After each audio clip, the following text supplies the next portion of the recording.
Well, thank you so much for joining me today, Charles. My Obviously, pleasure. you're doing an amazing challenge for two charities, Brain Tumour Research and Headway, the Brain Injury Association, in memory of your friend Shaun.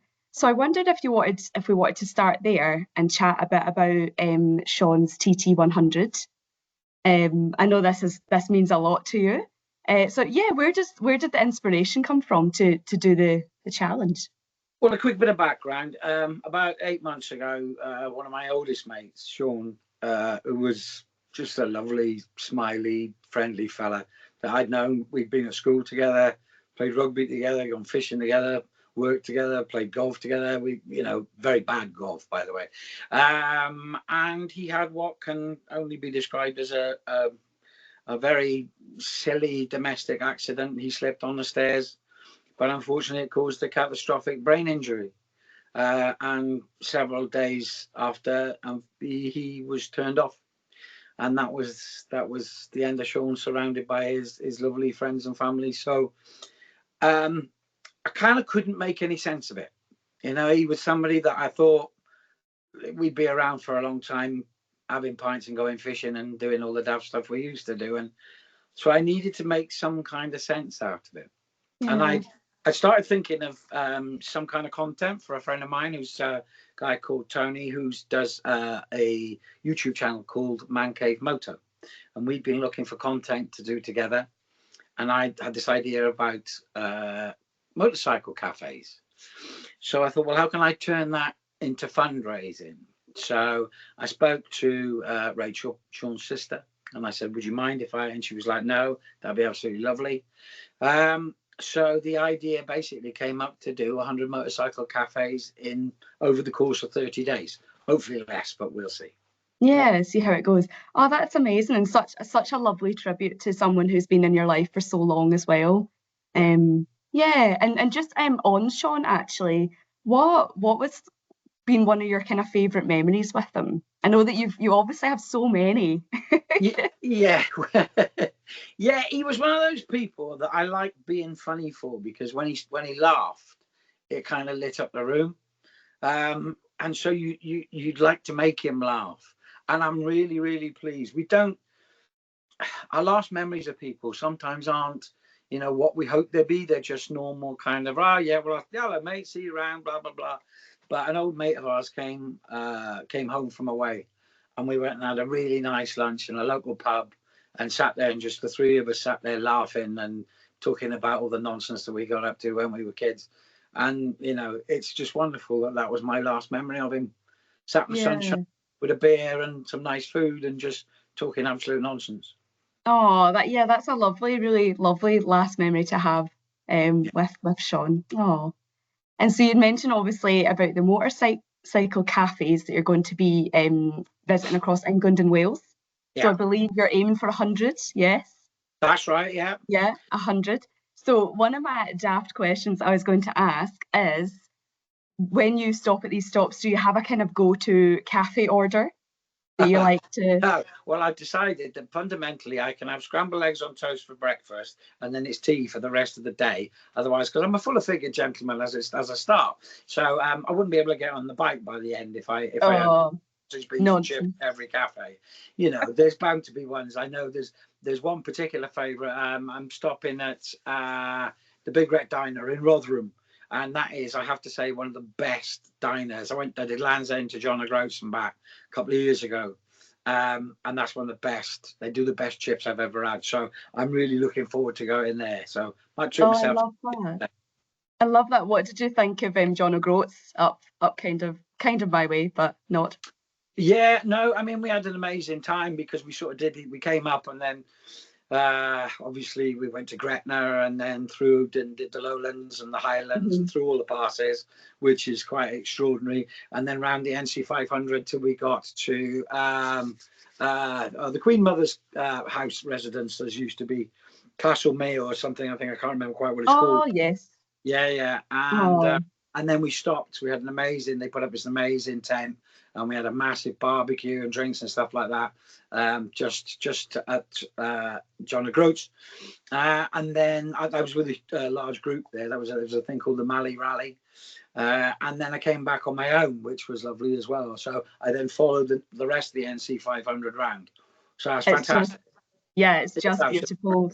Actually, we just went up to Skye at the weekend, and we did like going through Glencoe, not just in a car, not in a motorbike, Yeah. but there were so many bikes out, and it was lovely. It's lovely to see the kind of camaraderie between all the bikers and keeping everyone safe, and yeah, and it's a beautiful journey in itself. Yeah, It is. It's absolutely lovely. Except for the midges. Yes. Oh my goodness, they're a nightmare. Yeah, I got bitten of buggery, I tell you. But there we are. That's one of those things. I won't do it. I won't let that happen again. I'll be covered. Yes, you'll know for next time. Absolutely. Yeah. Speaking of motorcycle journeys, do you have one that you've done that is your favourite or a favourite route that you've done? I think when I came back from John O'Groats, that was lovely. That was lovely because I came back and then dropped down and went on the west side of Ness and all down there. And it's just like, no wonder they can't find Ness. It's bloody enormous, and you come down and it just keeps going and going and going and going. And that's really, really beautiful. And I stayed there that night on the way back, and then came back through North Wales and then back down to South Wales.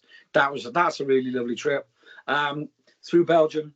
Belgium's beautiful, coming back through Belgium with France from Germany. That was absolutely lovely. And went on a route which not a lot of people go on, which is called the Copper Coast, which is the south coast of Ireland. Most people go bang straight across to the Wild Atlantic way, and they steam up the west coast of Ireland, because that's amazing as well. But the Copper Coast is really beautiful. That's a really lovely place to go to. Oh, lovely. I'll need to Google that then and look that one out, because that sounds really nice. Really nice. And is there a journey or a route that you go that is more kind of day to day? Like, you know how some people go a beach walk and that's their day to day, walk for the day. Do you have like a route that you go most weeks, or? I kind of go all over the place. We have a very nice bike night at a place called Creswell Quay, which is Cresselly Arms, and that's a really nice place to go. It's right down on the river, and there's usually 150, 200 bikes there a night on a Wednesday, every other Wednesday, and that's a really nice ride out. There's loads around. And Pembrokeshire, there's just so many. Yeah. It's a lovely area, lovely.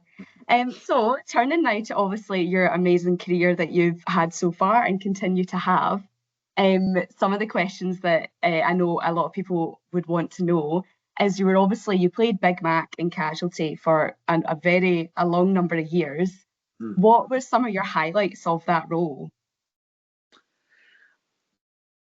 I think the unit is actually the best part. Was actually the best part of Casualty. You're surrounded by amazing actors, amazing crew.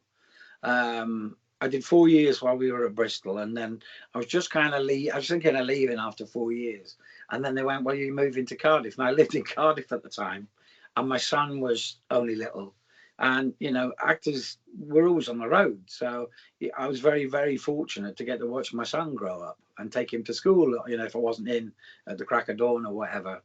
And just the whole experience of being a Casualty, really, and the friends, I'm still in contact with, Matt Bardock, Janie Hazelgrove, Tony, definitely Tony. He was my best mate for 8 years and still is. And the friendships, really, and just getting regular money, which is always good for actors. Yes, that helps. Yeah. Oh, that's amazing. Just like the community aspect of it and just being able to keep in touch, and I suppose as well following your co-stars' journeys and careers as well, and seeing where they go afterwards as well is probably a nice aspect to it. Yeah. Do you have someone that you would love to star alongside, like just any kind of actor that you think I would love to be able to play something with them? Oh God, there's loads. Stanley Tucci, I think, is one of my favorite actors. Love him. Tucci. But there's just so many, and like there's some that I've worked with in the past, who not necessarily household names, but yeah, there's loads of actors, really. I just I like actors. I've been in the industry for over 40 years, and I think in all those years there's only one I'd quite happily pull the plug on. Do you know what I mean? So you can't complain that they're generally nice people. you know. Yeah. And they're generally very caring, and it's been a very, for me personally, and I can't speak for everybody, but it's been a very nice place to be. Hmm. Absolutely. And you're obviously doing this one man show at the end of the week. What's what's it like compared to doing the kind of more TV sets as opposed to more theatre? Well, it literally, yeah, well, I'll say the title, you can always bleep it out. It's called Talking Bollocks with Charlie Dale. And that's fundamentally what it is. It's just me rambling on about, how I started, where I went, what it's like to have pretendy sex on television, all the just the ridiculous things that I've done, and some days you just wake up and go, this is a really strange way to make a living, and you're doing things and killing people and all the sort of strange stuff, and just how it all started and what I've done in the meantime and what certain jobs were like and things like that. And then, I do a Q&A, I sing a couple of songs. And that's, so yeah, it's just basically the things that have happened to me over 40 years, really. Yeah. Oh, that sounds so interesting. Yeah. Well, all the best for that when it comes, obviously on Friday. And is it just the one night you're doing? Saturday, sorry. Yeah. Saturday. And is it just that one night? Saturday at the De Valence Pavilion in Tenby. So yeah, tickets Oh, on the that'll door. be good. Tickets on the door. Good stuff. Another one, obviously, that you're very, very graciously helping out with is Headway, the Brain Injury Association's fundraiser called Hats for Headway. And you know that's an annual fundraiser. Hats for Headway, absolutely. Yes, please remember, 19th of May, Hats for Headway. This is my Bob Mortimer tribute hat. This is the same hat that Bob wears on Gone Fishing, and I liked it so much.